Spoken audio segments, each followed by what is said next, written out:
Welcome to big TV. Andhra Pradesh ప్రజల కలల సౌధం, ముఖ్యమంత్రి చంద్రబాబు చిరకాల స్వప్నం అమరావతి. ఆంధ్రప్రదేశ్ ప్రజల రాజధాని లేని లోటుని తీర్చాలనేది చంద్రబాబు సంకల్పం. ప్రస్తుతం ప్రధానమంత్రి నరేంద్ర మోడీ చేతుల మీదుగా 2వ తేదీన అంగరంగ వైభవంగా రాజధాని పనులకి తిరిగి ప్రారంభం కాబోతుంది. ప్రస్తుతం సిఆర్డీఏ మంత్రి నారాయణ గారు మనతో ఉన్నారు. సార్ నమస్తే సార్. సార్, గత 5 సంవత్సరాలతో పోల్చుకుంటే రాజధాని పనులు ఎక్కడెక్కడ ఆగిపోయాయి. సో ఇప్పుడు ఏ రకంగా పనులు ప్రారంభించబోతా ఉన్నారు? అమరావతి రాజధాని ఏదైతే ఉందోనండి, అది యాక్చువల్గా 2014-19లోనే పనులు స్టార్ట్ చేసాం. దాదాపు 41,000 కోట్లకి టెండర్లు పిలవటం, వర్క్ చేయటం, కాంట్రాక్ట్లో దాదాపు 5,000 కోట్ల రూపాయలు పే కూడా చేసాం. అయితే గత ప్రభుత్వం 3 ముక్కలాట ఆడుతూ రాజధానిని పక్కన పెట్టింది, నిర్మాణం చేసింది. అయితే ఎలక్షన్స్ ముందు మా ముఖ్యమంత్రి గారు ఇది మన రాజధాని, మన అమరావతి అని చెప్పడం జరిగింది. ఆ నేపథ్యంలోనే వెంటనే అమరావతి రాజధాని కట్టమని మళ్ళీ ఆ బాధ్యతని యాక్చువల్గా నాకే ముఖ్యమంత్రి గారు ఇచ్చారు. దాని మీద యాక్చువల్గా ఆ 8 నెలల పాటు యాక్చువల్గా అనేక హర్డిల్స్ ఉన్నాయి. ఎందుకంటే ఏ కాంట్రాక్ట్లు అయితే 2014-19లో చేశారో వాళ్ళకి క్లోజ్ చేస్తుంటే హర్డిల్స్ ఉండే కాదు. వాళ్ళకి కోర్టు క్లోజ్ చేయలే, వాళ్ళకి డబ్బులు ఇవ్వలేదు, వర్క్ కంటిన్యూ చేయలే. సో వాళ్ళు కోర్టుకి ఇట్టిపోతే లీగల్ ప్రాబ్లమ్స్ వస్తాయని టెక్నికల్ కమిటీలు వేసి లీగల్ ఇష్యూలు ఏమీ లేకుండా, వాళ్ళకి ఇబ్బంది లేకుండా, ప్రభుత్వానికి ఇబ్బంది లేకుండా అవి సాల్వ్ చేసాం. అవి సాల్వ్ చేస్తే ఇంకా కొన్ని, అంటే అంతకుముందు ఏదైతే 4,000 బిల్డింగ్స్ కట్టి 80% అయినాయో వాటి స్ట్రెంత్ ఎలా ఉందో తెలుసుకోవటం కోసంగా మళ్ళీ ఐఐటి చెన్నై, ఐఐటి హైదరాబాద్ వాళ్ళకి ఇచ్చాం.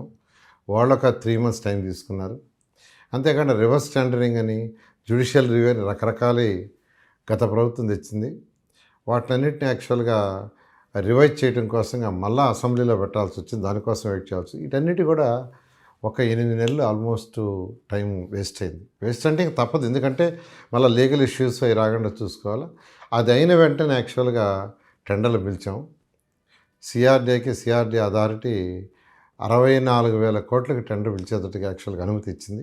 దానికి గాను 43,000 కోట్లకి టెండర్ పిలిచి వాళ్ళకి L1 కూడా ఇచ్చేసాం. ఇంకా కూడా ఇవాళ రేపు కూడా కొన్ని L1లు ఇస్తున్నారు. అయితే ఏదైతే టెండర్లు పిలిచామో వాటిని పునఃప్రారంభం, అంటే 2014-19లో స్టార్ట్ చేసాం. భారత ప్రధాని స్టార్ట్ చేశారు ఆయన చేతుల మీదే. అయితే గత ప్రభుత్వం ఆడిన నాటకాల వల్ల, 3 ముక్కల ఆట వల్ల నిర్వీర్యం అయిపోయింది. మళ్ళా పునఃప్రారంభిస్తున్నాం కాబట్టి అదే ప్రధాని చేతి మీద పునఃప్రారంభించాలని ముఖ్యమంత్రి అనుకోవటం, వారిని అడగటం, వారు యాక్సెప్ట్ చేయడం జరిగింది. 2వ తేదీ మధ్యాహ్నం 3:25 యాక్చువల్గా వారు వస్తున్నారు. వారి చేతుల మీద ఈ వర్క్స్ అన్ని పునఃప్రారంభం చేయడం జరుగుతుంది. సార్, గతంలో ప్రధానమంత్రి వచ్చినప్పుడు ఒక చెంబుడు నీళ్లు, గుక్కెడు మట్టి ఇచ్చిపోయారు. అమరావతికి ఏ రకమైన సహాయ సహకారాలు అందించలేదు. కానీ ఇప్పుడు ఏం చేస్తాడు, నిజంగా చేస్తారా చేయరా అని చెప్పి రాష్ట్ర ప్రజలకు ఒక రకమైన అనుమానం ఉంది కదా సార్. అంటే అప్పుడు కూడా యాక్చువల్గా వాళ్ళు 2,500 crores ఇస్తామని ఇవ్వటం జరిగిందండి. ఒక మంచి కార్యక్రమం జరిగేటప్పుడు మట్టి నీళ్ళు అనేది అది ఒక సెంటిమెంట్. ఆ సెంటిమెంట్ ఇచ్చారు, తప్పేం లేదు. ఎందుకంటే మన రాష్ట్రంలోనే కాదు, ఆయన యూనిటీ ఆఫ్ స్టాచ్యూ ఏదైతే పటేల్ విగ్రహం కట్టారో ఆ పటేల్ విగ్రహానికి భారతదేశంలో అన్ని రాష్ట్రాల నుంచి స్టీల్ తెప్పించారు. అంటే వాళ్ళ ఇళ్ళలో వాడిన స్టీల్ని మొన్న పోయి చూసిచ్చాను. ఆ స్టీల్ని యాక్చువల్గా తెప్పించి, అంటే పారలు కావచ్చు, ఇలాంటి గడ్డపారలు కావచ్చు, అవన్నీ ఐటమ్స్ నేను చూశాను. వాటిని కరిగించి ఆ స్టీల్తో యాక్చువల్గా విగ్రహంలో కొంత సెంటిమెంట్. ఎందుకంటే ఆ యొక్క స్టాచ్యూ ఏదైతే చేశారో ఇది ప్రజలు, నేను ఇచ్చిన స్టీల్ కూడా ఉంది. ఆ విధంగా యాక్చువల్గా ఒక సెంటిమెంట్ కోసం వారు చేశారు. దాన్ని ఆ రోజున్న ప్రతిపక్షాలు దాన్ని ఇంకో విధంగా తీసుకుపోయారు. అంటే వాళ్ళకి సరైన అవగాహన లేక చేయటమే. ఎందుకంటే స్వయాన ఈరోజు ప్రైమ్ మినిస్టర్ గారే తాను నిర్మించిన సర్దార్ వల్లభాయ్ పటేల్కే రాష్ట్రంలో, దేశంలో ఉన్న అన్ని రాష్ట్రాలు తెప్పించారు. ఆ విధంగా ఇచ్చారు. అయితే ఇప్పుడు ఈ ప్రభుత్వం మళ్ళా రాగానే ఈరోజు ఎన్డీఏలో భాగంగా ఉన్నాం. దాదాపు 15,000 కోట్ల రూపాయలు వరల్డ్ బ్యాంకు, ఏడీబీ ద్వారా ఎఫ్ఆర్బిఎం లిమిట్ లేకుండా యాక్చువల్గా ఏర్పాటు చేశారు. తర్వాత మొన్న బడ్జెట్ అప్పుడు కూడా ఫైనాన్స్ మినిస్టర్ గారు ఫర్దర్గా కూడా హెల్ప్ చేస్తామని స్టేట్మెంట్ ఇచ్చారు. ఆ విధంగా ఖచ్చితంగా వాళ్ళు హెల్ప్ చేస్తారు, ఫ్యూచర్లో కూడా హెల్ప్ చేస్తారని హోప్ చేస్తున్నారు. సార్, ఎన్ని పనులు తిరిగి ప్రారంభించబోతున్నారు, ఎంత బడ్జెట్ కేటాయించబోతూ ఉన్నారు? అంటే మొత్తం ఇంతవరకు 64,000 కోట్లకి ఎస్టిమేట్ చేశారండి. దానికి గాను 43,000 కోట్లకి టెండర్ పిలిచారు. మిగతా కూడా తొందరలో పిలుస్తారు. వీటిలో మెయిన్గా ట్రంక్ రోడ్స్ 360 కిలోమీటర్లు ట్రంక్ రోడ్స్ ఉంటాయి. ఈచ్ రోడ్డు వెడల్పు 165 అడుగులు, ఒక రోడ్డు 195 అడుగులు. దీంట్లో ఇన్ఫ్రాస్ట్రక్చర్ ఏంటంటే ఇంటర్నేషనల్ స్టాండర్డ్, అన్నీ అండర్ గ్రౌండ్ అని. ఈవెన్ ఎలక్ట్రికల్ వైర్లు కూడా పైన ఉండవు, అంతా భూమి లోపలే. టెలిఫోన్ లైన్స్ కూడా పైన ఉండవు, అన్నీ కూడా భూమి లోపలే. ఇలా ఒక ఇంటర్నేషనల్ స్టాండర్డ్లో దీన్ని నిర్మిస్తున్నారు. ప్రతి రోడ్డు పక్కన సైకిల్ పాత్, ఫుట్పాత్ రెండు ఉంటాయి. అలా అమరావతి 360. అది కాకుండా రైతులకి ఏదైతే తిరిగి ప్లాట్లు ఇచ్చామో దాంట్లో 1500 kilometres roads with international standard infrastructure. ఇది ఇన్ఫ్రాస్ట్రక్చర్. ఇది కాకుండా ఫ్లడ్కి ఎటువంటి ప్రాబ్లం రాకుండా ఉండడానికి కొండవీటి వాగు, పాలవాగు, తర్వాత గ్రావిటీ కెనాల్, 3 కెనాల్స్. అదేవిధంగా ఒక రిజర్వాయర్స్ ఇస్తున్నాం. దీనికి కూడా నెదర్లాండ్ కన్సల్టెంట్కి ఇచ్చాం. వాళ్ళకి ఎందుకు ఇచ్చారు అడగచ్చు. సీ మట్టానికంటే నెదర్లాండ్స్ సిటీ డౌన్లో ఉంటుంది. They are experts in water flood మేనేజ్మెంట్లో. అందువల్ల వాళ్ళకి ఇవ్వటం జరిగింది. వాళ్ళు చక్కగా దాన్ని డిజైన్ చేసి ఇచ్చారు. అంతేకాకుండా అడ్మినిస్ట్రేటివ్ టవర్స్ ఒక మొత్తం 7 టవర్స్, అసెంబ్లీ ఒకటి, హైకోర్టు ఒకటి, 5 ఐకానిక్ టవర్స్, మొత్తం 7 యాక్చువల్గా టెండర్లు పిలిచాము. ఇవి కాకుండా 4000 మంది అధికారులకి, మినిస్టర్లకి బిల్డింగ్స్, అపార్ట్మెంట్స్ అప్పుడే స్టార్ట్ చేసాం. వాటిని రీటెండర్ పిలిచాం. ఇవన్నీ కూడా యాక్చువల్గా పూర్తి చేయడం జరుగుతుంది. మీరు ఏదైతే గతంలో ల్యాండ్ పూలింగ్ పెట్టారో 9.4, దీనికి సంబంధించి కొంతమంది రైతుల్లో ఒక అపోహ ఉంది. ఆ చట్టం మీద నమ్మకం లేదు, దానివల్లే గత 5 ఏళ్ళు రైతుల్ని గత ప్రభుత్వం ఇబ్బందులు పాలు చేసింది అనేది కూడా ఒక చర్చ నడుస్తుంది. నిన్న సీఎంతో కూడా అదే చర్చ పెట్టినట్టున్నారు రైతులు. నేను యాక్చువల్గా గత ప్రభుత్వం అనేక ఇబ్బందులు పెట్టి మాత్రం వాస్తవేనండి. రైతులు ఇబ్బంది పడ్డారు, అనేక మంది నాయకులు ఇబ్బంది పడ్డారు. అందుకని నిన్న ముఖ్యమంత్రి గారు స్వయంగా నేనే అమరావతిలో ఉండే 1,00,000 మంది, 29 గ్రామాలు, 1,00,000 మంది ప్రజలు ఉన్నారు, వాళ్ళు నేనే స్వయంగా ఇన్వైట్ చేస్తానన్నారు. అయితే ప్రతి ఒక్కరిని ఇంటికి పోయి పిలవలేరు కాబట్టి 29 గ్రామాల నుంచి కొంతమందిని పిలవండి అన్నారు. ప్రతి గ్రామం నుంచి 4-5 పిలిపించమని ఎమ్మెల్యేలకు చెప్పాము. వాళ్ళు 150 మందిని తీసుకొచ్చారు. 150 మందితో 2 గంటల పాటు ముఖ్యమంత్రి గారు డిస్కస్ చేసి ఒకటే చెప్పారు, నేను అమరావతిలో ఉన్న సిటీలో ఉన్న 1,00,000 మందిని స్వయంగా ఇన్వైట్ చేస్తున్నాను, అందరూ రావాలి, మీ ద్వారా ఇన్వైట్ చేస్తున్నాను, మీ ద్వారా. ఎందుకంటే ప్రతి ఒక్కరింటికి రాలేను కాబట్టి మీరు పోయి వాళ్ళందరికీ చెప్పి, ముఖ్యమంత్రి గారు చెప్పారు మీరు అందరు రావాలి, ఇది మన కార్యక్రమం, మన అమరావతి మన కార్యక్రమం అని చెప్పన్నారు. ఆ నేపథ్యంలో వాళ్ళు ఒకటి అడిగారు, సార్ గత ప్రభుత్వం అనేక ఇబ్బందులు పెట్టింది, ఒక పార్లమెంట్లో దీనికి ఏదైనా ఒక యాక్ట్ చేసి శాశ్వతంగా ఇక్కడే ఉండేటట్టుగా చేయమని అడిగారు. దానికి ముఖ్యమంత్రి గారు సానుకూలంగా స్పందించి దీని విషయమే లీగల్గా అంతా పరిశీలి చేసి ప్రైమ్ మినిస్టర్ గారితో మాట్లాడి దీన్ని చేయటానికి నేను ప్రయత్నిస్తానని వాళ్ళకి మాట ఇవ్వడం జరిగింది. సార్ గతంలో అంటే 14 నుంచి 19లో రైతుల వద్ద నుంచి కానీ, ఫారెస్ట్ కానీ, ప్రభుత్వం కానీ దాదాపుగా 55,000 ఎకరాలు తీసుకోవడం జరిగింది. సో ఈ 55,000 ఎకరాల్లో ఎంత డెవలప్మెంట్ జరిగింది సార్? ఎంత రైతులకు రిటర్నబుల్ ఇచ్చారు? అంటే యాక్చువల్గా రైతుల దగ్గర తీసుకునేది 34,000 ఎకరాలండి. మిగతాయి గ్రామ కంటాలు ఉన్నాయి. గ్రామాలు ఆల్రెడీ 29 గ్రామాలు, దాంట్లో ప్రజలు ఉండారు, ఇళ్ళు ఉన్నాయి. ఈ గ్రామాలతో కూడా కలిసి అది 54,000 ఎకరాలు. గ్రామాలు మనం కదిలించలేము. మనం తీసుకున్న ల్యాండ్ పూలింగ్కి ఏదైతే 34,000 ఎకరాలు తీసుకున్నామో దాంట్లో 30% ల్యాండ్ రైతులకు ప్లాట్ రూపంలో ఇవ్వటం జరిగింది. 30% ఏరియా బ్లూ అండ్ గ్రీన్ పెట్టాం. అంటే ఇది ఒక మంచి సిటీ, బ్లూ అండ్ గ్రీన్ ఉండాలని ముఖ్యమంత్రి గారు చెప్పడం జరిగింది. జనరల్గా మన నేషనల్ స్టాండర్డ్ 10%, కానీ 30% ఏరియా గ్రీన్ అండ్ బ్లూ పెట్టాం. ఎందుకంటే ఇంటర్నేషనల్ స్టాండర్డ్ ఉండాలి ఉద్దేశంతో. అందువల్ల యాక్చువల్గా ఈ యొక్క రైతులకి ఏది ఇవ్వాలో వాళ్ళకి చక్కగా ఇచ్చేసాం. 54,000 ఎకరాలు ల్యాండ్ పూలింగ్ అనేది తప్పు, కేవలం 34,000 ఎకరాలు తీసుకోవడం జరిగింది. సార్ ఇప్పుడు సెకండ్ ఫేజ్ భూసేకరణ చేయాలి ల్యాండ్ పూలింగ్ ద్వారా అంటున్నారు. అది ఎన్ని గ్రామాలు చేయబోతున్నారు? ఎంత భూమి తీసుకోబోతున్నారు? ఎంతమంది రైతులు ఐడెంటిఫికేషన్ చేశారు సార్? అంటే అమరావతి క్యాపిటల్ సిటీ ఏదైతే 34,000 ఎకరాల రైతులు ఇచ్చారో వాళ్ళది అనుకున్న విధంగా వాళ్ళ భూమి విలువ ప్రస్తుతం పెరిగింది. అయితే ఆ పెరిగిన విలువ అలా ఉండాలా, ఇంకా పెరగాలంటే ఇక్కడ ఎకనామిక్ యాక్టివిటీ స్టార్ట్ కావాలా. ఎకనామిక్ యాక్టివిటీ స్టార్ట్ చేయకుంటే భూముల విలువలు మెల్లగా పడిపోతూ వస్తాయి. ఎందుకంటే మనుషులు లాగానే ఉంటే ల్యాండ్ ఏం చేసుకుంటారు, మనుషులు ఉంటేనే కన్స్ట్రక్షన్స్ వస్తాయి. సో మనుషులు ఉండాలంటే ఇండస్ట్రీస్ రావాలి, non polluted industries, smart industries ఇక్కడ పెట్టాలి. మీరు ఇమీడియట్గా దాని మీద వర్క్ చేయమని ముఖ్యమంత్రి గారు ఆదేశించారు. అయితే ఇండస్ట్రీస్ రావాలంటే ఇంటర్నేషనల్ ఎయిర్పోర్ట్ ఉండాలి. ఆ రోజు హైదరాబాద్లో ఉన్న ఎయిర్పోర్టే ఉండి శంషాబాద్ ఎయిర్పోర్ట్ పెట్టుకుంటే ఇప్పుడు దిగే ఫ్లైట్లలో 10% ఫ్లైట్లు కూడా దిగుండే కాదు. ఒక ఇంటర్నేషనల్గా ఎవరైనా అమెరికా నుంచి లేదా లండన్ నుంచి రావాలంటే వాళ్ళు ఎక్కడో దిగి ఏ బెంగళూరు చెన్నైలో దిగి అక్కడి నుంచి కార్లలో రావాల్సి వచ్చేది. వచ్చినప్పుడు హైదరాబాద్ డెవలప్ అయి ఉండదు. ఆ రోజు ఇంటర్నేషనల్ ఎయిర్పోర్ట్ కట్టబట్టి అనేక మంది దేశ విదేశాల నుంచి ఇండస్ట్రీస్ రావటం, వాళ్ళు ఇండస్ట్రీస్ పెట్టారు. ఆ లాంగ్ విజన్తో ముఖ్యమంత్రి గారు ఈ అమరావతి క్యాపిటల్ సిటీలో ల్యాండ్ విలువ సస్టైన్ కావాలి, పెరగాలంటే మీరు ఇమీడియట్గా ఎకనామిక్ యాక్టివిటీ ఇండస్ట్రీ స్టార్ట్ చేయాలా. అది స్టార్ట్ చేయాలంటే ఎయిర్పోర్ట్ ఉండాలి ఇంటర్నేషనల్. అంతేకాకుండా ఒక స్పోర్ట్స్ సిటీ కూడా స్టార్ట్ చేయండి, అది ఇంటర్నేషనల్ లెవెల్లో ఉండాలా. ఆ రోజు హైదరాబాద్లో నేషనల్ గేమ్స్ స్టార్ట్ చేయబట్టి ఒక వైబ్రేషన్ వచ్చింది.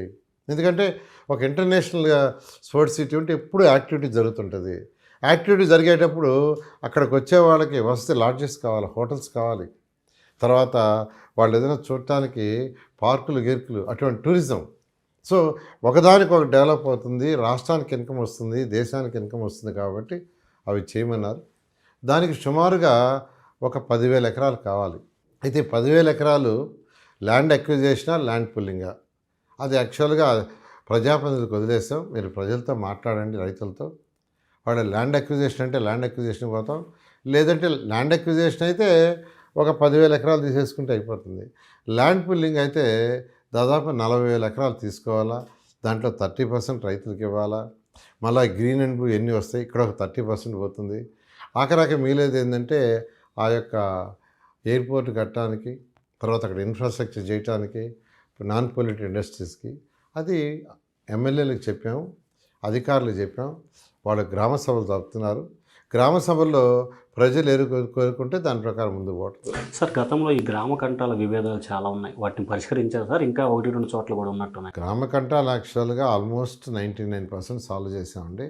అక్కడక్కడ 1% వాళ్ళు అడుగుతున్నారు. రిప్రజెంటేషన్ ఇవ్వండి, అన్ని స్టడీ చేస్తామని చెప్పడం జరిగింది. సార్, గతంలో రాజధానికి 3 మండలాల పరిధిలో 29 గ్రామాలను ఎంపిక చేశారు. ముఖ్యంగా తాడేపల్లి, మంగళగిరి మండలాలకు సంబంధించి కొన్ని గ్రామాల్లో, అంటే మెజార్టీ మీరు ఎంపిక చేసుకున్న గ్రామాల్లో పూర్తి స్థాయిలో ల్యాండ్ పూలింగ్ అవ్వలేదు సార్. వాటి కోసం ఎటువంటి చర్యలు తీసుకోబోతా ఉన్నారు? యాక్చువల్గా ల్యాండ్ పూలింగ్కి ఈ మధ్య యాక్చువల్గా ఈ ప్రభుత్వం వచ్చిన తర్వాత దాదాపు 500-600 ఎకరాలు ఇచ్చారండి. యాక్చువల్గా ఎవరైతే అంతకుముందు లేదు 500, ఇప్పుడు కూడా రోజు ఇస్తూ ఉండారు. యాక్చువల్గాను వీలైనంత వరకు రైతులను ఇబ్బంది పెట్టకూడదు, వాళ్ళకి నష్టం జరగకూడదని ల్యాండ్ పూలింగ్లో తీసుకోవాలని చెప్తున్నాం. ఇంకా వాళ్ళకి కాదు గీదు అంటే ఇప్పుడు ల్యాండ్ అక్విజిషన్ పోయి ఆ ల్యాండ్ తీసుకోవడం. ఎందుకంటే ఒక రాజధాని కట్టేటప్పుడు, ఇన్ఫ్రాస్ట్రక్చర్ చేసేటప్పుడు ఖచ్చితంగా ల్యాండ్ అక్విజిషన్ ఆ ల్యాండ్ పూలింగ్ పోవాలి. కాబట్టి వీలైనంత వరకు ల్యాండ్ పూలింగ్కి ఇవ్వమని రైతు సోదరులు నేను కూడా రిక్వెస్ట్ చేస్తున్నా. ఇంకా కాన్వర్ట్ అయినప్పుడు ఖచ్చితంగా ల్యాండ్ అక్విజిషన్ పోవాల్సి వస్తుంది. సార్, గతంలో తాజాగా కూడా వైసీపీ ప్రభుత్వం రాజధాని పేరుతో కూటమి సర్కార్ అవినీతికి పాల్పడుతుంది, అంచనాల్ని భారీ స్థాయిలో పెంచి రాష్ట్ర అభివృద్ధి చెందట్లేదు, టీడీపీ నేతలు అభివృద్ధి చెందుతున్నారు అంటున్నారు సార్. అంటే యాక్చువల్గా ఏదైతే ఇప్పుడు టెండర్లు పిలిచామో వాళ్ళు తెలుసుకోవాలా, ఇవన్నీ పిలిచింది unit rate, item wise rate అంటారు. ఈపీసీ కాంట్రాక్ట్ కాదు. ఐటమ్ రేట్ని ఎవరు ఫిక్స్ చేస్తారు? సిఆర్డీ ఫిక్స్ చేయదు, మున్సిపల్ ఫిక్స్ చేయదు. 23 మంది సీఈలు కూర్చొని ఎవ్రీ ఇయర్ సిమెంట్ రేట్ ఎంత, యూనిట్ రేట్, అదేవిధంగా స్టీల్ రేట్ ఎంత, అట్లా ప్రతి ఐటెంకి వాళ్ళు ఫిక్స్ చేసి లిస్ట్ ఇస్తారు. ఆ లిస్టుని అన్ని డిపార్ట్మెంట్ ఫాలో కావాల్సిందే, పంచాయతీ కావచ్చు, మున్సిపాలిటీ కావచ్చు, ఇంకా ఎలక్ట్రిసిటీ కావచ్చు, ఆ రేట్లు ఫాలో అవుతాయి. ఈరోజు ఇచ్చిన టెండర్లన్నీ ఆ రేటు ప్రకారం ఇచ్చాం. వాళ్ళు ఎవరైతే మాట్లాడుతున్నారో వాళ్ళు తెలుసుకోవాల్సింది ఏంటంటే ఈరోజు రేట్లు ఎంత పెరిగినాయి, 20 నుంచి 30% పెరిగినాయి. యావరేజ్ తీసుకుంటే 28% పెరిగినాయి. అది యూనిట్ రేటే, ఐటమ్ రేటే. అది వాళ్ళు తెలుసుకుని డీటెయిల్గా తెలుసుకుంటే ఉండదు. ఒక సాక్షి పత్రిక ఉందని వాళ్ళు ఏం రాయాలంటే దాన్ని రాస్తే ప్రజలు అంత నమ్మే స్థితిలో లేరు. అంటే గతంలో మీ మీద కూడా, చంద్రబాబు గారి మీద, లోకేష్ గారు మీ మీద కూడా కొన్ని కేసులు వేశారు, దాన్ని మీరు కూడా కోర్టులో ఫేస్ చేశారు కదా. అంటే అమరావతి రాజధానిని పక్కన పెట్టడం కోసంగా అవినీతి యొక్క బురద చల్లి వాళ్ళు యాక్చువల్గా కేసులు అంటూ ప్రొలాంగ్ చేశారు. ఒక కేసు తర్వాత ఒక కేసు, ఒక ప్లాన్డ్గా ప్రజల్లో ఏంటంటే ఇన్ని కేసులు ఉన్నాయి కాబట్టి మేము దీన్ని చేయటం లేదని చెప్పడానికి రకరకాల పై ఎత్తులు వేస్తూ చేశారు. అయితే న్యాయస్థానం మీద మాకు నమ్మకాలు ఉన్నాయి, న్యాయస్థానాలను అప్రోచ్ అయ్యాము, న్యాయస్థానాలు మాకు న్యాయం చేశాయి. సార్ వరల్డ్ బ్యాంకుకి అలాగే ఏదైతే రాజధానికి నిధులు ఇవ్వడానికి ముందుకు వచ్చాయి అంటే లోన్స్ ఇవ్వడానికి వాళ్ళకి ఇవ్వద్దని చెప్పి లెటర్లు పెట్టారు, ఆపునే ప్రయత్నం చేశారన్న నిజమేనా సార్ ఇది? వాళ్ళు చేయాల్సినవన్నీ చేశారండి. యాక్చువల్గాను గవర్నమెంట్ ఆఫ్ ఇండియా కూడా రాశారు అప్పుడు యాక్చువల్గా మీరు ఇవ్వద్దని. ఈ విధంగా వాళ్ళు అంటే అమరావతి రాజధాని వస్తే ఒక ఇంటర్నేషనల్ లెవెల్లో టాప్ 5 రాజధానిలో వస్తే ఆ పేరు ఎక్కడ చంద్రబాబు నాయుడుకి వస్తుందా, తెలుగుదేశంకి వస్తుందా, అది రానికూడదనే ఉద్దేశంతో మా మీద కోపంతో ప్రజలకు అన్యాయం చేశారు. ఇది ప్రజా రాజధాని, మన రాజధాని, దాన్ని అన్యాయం చేశారు. దానివల్ల ఈ రాష్ట్రం ఎంతో నష్టపోయింది. ఆ నష్టాన్ని పూడ్చాలని మా ముఖ్యమంత్రి గారు ఈరోజు వేగవంతంగా 3 సంవత్సరాల్లో పూర్తి చేయమని ఆదేశించారు. దాని ప్రకారం చేయడం జరుగుతుంది. సార్ దాదాపు ఇందాక మీరే చెప్పారు 80% పైగా పూర్తయిన భవనాలు ఉన్నాయి. సో వాటన్నిటిని ఎప్పుడు పూర్తి చేసి అందజేయబోతున్నారు సార్ ఎమ్మెల్యేలకి? ఏదైతే 4000 అపార్ట్మెంట్స్ ఉంటే అవన్నీ కూడా 1.5 ఇయర్లో పూర్తవుతాయండి. ఆ విధంగా పక్కా ప్లాన్ చేసాం. 1.5 ఇయర్లో అవన్నీ వాళ్ళకి ఇచ్చేయడం జరుగుతుంది. ఏదైతే ట్రంక్ రోడ్స్ ఉన్నాయో 350 కిలోమీటర్లు అవి 2 సంవత్సరాలు పూర్తి చేయడం జరుగుతుంది. ఏదైతే లేఅవుట్స్లో రోడ్డు ఉండే రైతులకు ఇచ్చిన ప్లాట్లో అవి 2.5 ఇయర్స్లో పూర్తి చేయడం జరుగుతుంది. ఏదైతే ఐకానిక్ టవర్స్ 7 ఉన్నాయో టవర్స్ కావచ్చు, అసెంబ్లీ కావచ్చు, హైకోర్టు కావచ్చు, అది 3 సంవత్సరాల్లో పూర్తి చేసేందుకు ఒక పక్కా ప్రణాళికతో ముందుకు పోతుంది. సార్ ఇది 1,00,000 కోట్లతో ప్రధానమంత్రి నరేంద్ర మోడీతో తిరిగి పనులు ప్రారంభం అంటున్నారు. ఏమేంటి సార్ 1,00,000 కోట్లు? అంటే యాక్చువల్గా సిఆర్డీఏ రీజన్లో ఉన్న అన్ని వర్క్స్ యాక్చువల్గా అనుకున్నాం. అయితే మళ్ళీ ఇప్పుడు అనుకున్నది ఏంటంటే అమరావతి క్యాపిటల్ సిటీ కోసం వస్తున్నాయి కాబట్టి సిఆర్డీఏ ఏదైతే దీనికి సంబంధించి టెండర్లు ఇచ్చిందో దాని వరకే రేపు అంటే ఇక్కడ ఒక పేరు పెట్టాం ఏదంటే పునఃప్రారంభం అని. పునఃప్రారంభం సిఆర్డీఏ రీజన్ మొత్తం తీసుకుంటే అవి స్టార్టింగ్ అవుతుంది. సో ఈ పునఃప్రారంభం అనే యొక్క కాన్సెప్ట్ మీద పోవాలంటే ఏదైతే సిఆర్డీఏ ఇప్పుడు రీటెండర్ ఇచ్చిందో వాటి వరకే రేపు ప్రారంభించే విధంగా ఏర్పాటు చేయాలి. సార్ మెజారిటీ రైతుల్లో ఒక అభిప్రాయం ఉంది, 2029లో కూటమి సర్కారు అధికారంలోకి వస్తే ఓకే, రాకపోతే మా పరిస్థితి ఏంటి, మళ్ళీ రాజధాని కొనసాగపోతే మేము భూములు ఇచ్చి నష్టపోయాం కదా, మాకు భవిష్యత్తు ఏంటి, గ్యారంటీ అనేది ఒక 100% కూటమి వస్తుంది. అందులో ఎటువంటి ఇది లేదు.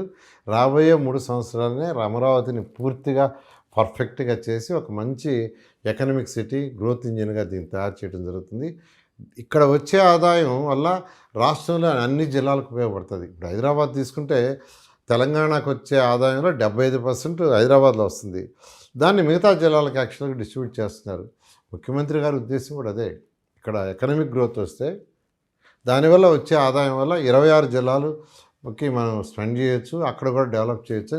ఒక పక్కా ప్రణాళికతో 26 జిల్లాలు ముఖ్యమంత్రి ముందుగా వెళ్తారు. సార్ భవిష్యత్తులో సిఆర్డీఏ మొత్తాన్ని రాజధాని పడి చేసే అవకాశం ఉంది అంటే ఇప్పుడు దాదాపుగా కొన్ని నియోజకవర్గ కృష్ణా జిల్లా ఇటు నర్సరావుపేట ఇటు తెనాలి వరకు సిఆర్డీఏ రీజన్ ఉంది కాబట్టి సో భవిష్యత్తులో సిఆర్డీఏ మొత్తాన్ని కూడా రాజధాని చేసే ఆలోచన ఉంది అంటే అలా ఉండదండి. ఇది అథారిటీ యాక్చువల్గా. ఇప్పుడు విశాఖపట్నం మీరు తీసుకుంటే విశాఖపట్నంలో అథారిటీ ఉంది, కానీ దాంట్లో యాక్చువల్గా ఏంటంటే ఒక మున్సిపల్ కార్పొరేషన్ ఉంది. అట్లా ఏంటంటే మెట్రోపాలిటన్ సిటీ అంటే మొదటే ముఖ్యమంత్రి గారు చెప్పారు, విజయవాడ కావచ్చు, తాడేపల్లి కావచ్చు, మంగళగిరి కావచ్చు, గుంటూరు కావచ్చు, అమరావతి కావచ్చు, ఇవన్నీ కలిసి ఫ్యూచర్లో ఒక 1 crore పాపులేషన్ ఉండే మెగా, అది ఓవర్ నైట్ కాదు, it takes time for 30 years or 40 years or 25 years. So ఒక మెగా సిటీ చేయటం జరుగుతుంది, ఒక మెట్రోపాలిటన్ సిటీ చేయటం జరుగుతుంది. సార్ బాబు గారు చెప్తున్న 2047లో అమరావతిలో ఏ ప్రణాళికలు ఉండబోతా ఉన్నాయి అంటే 2047లో యాక్చువల్ ఏదైతే ముఖ్యమంత్రి గారు ఇచ్చారో 10 ప్రిన్సిపల్స్ అవన్నీ 100% ఇంప్లిమెంట్ చేయడం జరుగుతుంది. ఫైనల్గా రాజధానికి సంబంధించి ముఖ్యంగా శాశ్వత రాజధాని చేసే ప్రపోజల్కి సంబంధించి అంటే పార్లమెంట్లో చట్టం చేసి గజెట్ చేయడానికి ప్రధానమంత్రితో ఏమైనా చెప్పించే అవకాశం ఉందా? ఖచ్చితంగానండి. ముఖ్యమంత్రి గారు నేను రైతు సోదరులందరికీ చెప్పారు. దాని మీద ఏ డిపార్ట్మెంట్లో ఎవరెవరితో మాట్లాడాలో ప్రైమ్ మినిస్టర్తో అందరితో నేను మాట్లాడతాను. దాన్ని వీలైనంత పాజిటివ్గా చేస్తాను. చాలా క్లారిటీగా నేను చెప్పడం జరిగింది. రాజధాని ఎప్పట్లో పూర్తవుతుందంటారు? శాశ్వతమైన భవనాలు ఎప్పుడు ప్రారంభోత్సవం చేయబోతారు? 360 కిలోమీటర్ ట్రంక్ రోడ్స్ కానీ, 1500 లేఅవుట్స్ కానీ, రివర్ ఫ్రంట్ కానీ, కొండవీటి వాగు, పాలవాగు, గ్రావిటీ కెనాల్ కానీ, పంపింగ్ స్టేషన్స్ 22,500 క్యూసెక్ల పంపింగ్ స్టేషన్స్ కానీ, 7 ఐకానిక్ భవన్స్, అందులో 5 ఐకానిక్ టవర్స్, ఒక అసెంబ్లీ, హైకోర్టు ఖచ్చితంగా రాబోయే 3 సంవత్సరాలు కంప్లీట్ చేసి రాష్ట్ర ప్రజలకి అంకితం చేయడం జరుగుతుంది. సో మొత్తం ఇది రానున్న 3 సంవత్సరాల కాలంలోనే రాజధానిని పూర్తి చేసి రాష్ట్ర ప్రజలకు అందజేస్తామని చెప్పి మంత్రి నారాయణ చెప్తున్నారు. అలాగే ఏదైతే రాజధానికి సంబంధించి వైసీపీ చేస్తున్న కుట్రలు కేవలం అమరావతిని అడ్డుకునే ప్రయత్నం తప్ప ఇంకోటి కాదని చెప్పి కూడా మంత్రి నారాయణ చెప్తున్నారు. For more videos like this, subscribe Big TV channel.